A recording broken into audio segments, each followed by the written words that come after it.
I'm Katie from Create, Play, Travel. Today I wanted to talk a little bit about what our family has done for general preparedness.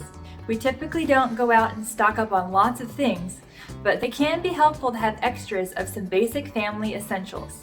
Now this winter our family actually got the flu twice and we were home for at least 2 weeks. We have 3 kids, so when we get the flu it can take a while for the virus to go through our whole family.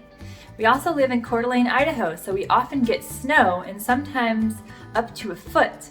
So it's not always convenient to run out to the store to get basic things that we need. In addition to flu season, sometimes there are more serious viruses that come up in the community. Most recently it's been the coronavirus.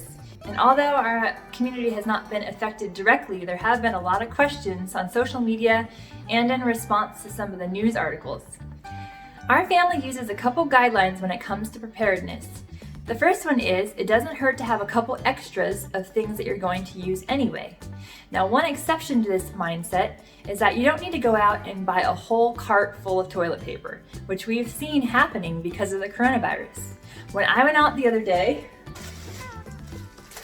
I just bought this pack, which will last our family about a month. It has 18 rolls and it cost about $8.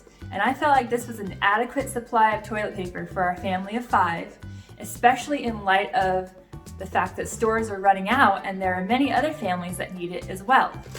Now, for me, the possibility that our family might run out of toilet paper altogether isn't worth buying 6 months worth of toilet paper right now, because I also need to think about buying other essentials. One downside of having a preparedness mindset is that it may be tempting just to take actions in order to feel like you'll have more control over a future unknown situation.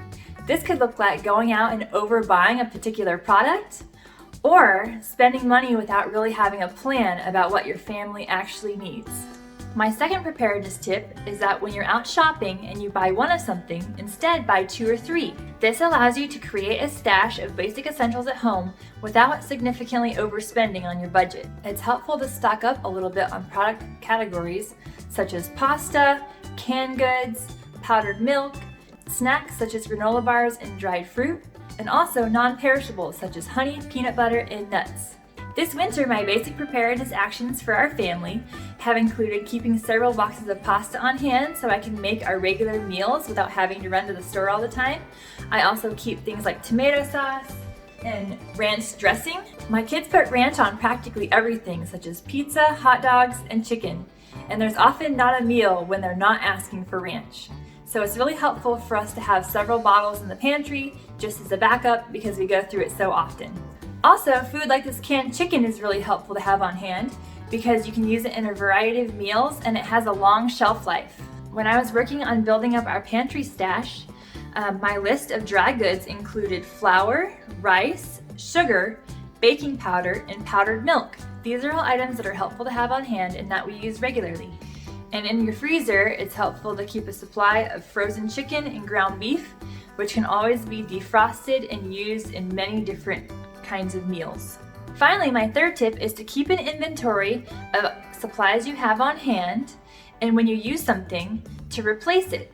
Something that's not particularly emphasized in preparedness, but that's equally as important as toilet paper for women, is feminine products. I keep multiples of these in my bathroom because if for some reason I couldn't buy them when I needed them, that would be a tricky problem to navigate. And I'm going to use them, so it doesn't hurt for me to stock up a little bit. Also, I keep plenty of liquid hand soap on hand so we can wash our hands often. Finally, since we all shower and take baths throughout the week, it's helpful to stock up on our favorite hair care products. Kids shampoo, my husband's shampoo are all things that I usually buy several of and just keep them in our bathroom closet because if we run out, then it's harder to wash our hair. You can find my whole list of basic family essentials in the comments. And again, that's just a simple list of things that we stock up on specifically. And for most families, it's not much of a hardship to buy 1 or 2 more of something that you're buying anyway. And over time, you create this great little stash of things that you have on hand at home, which you can use throughout the year and replenish as you need to.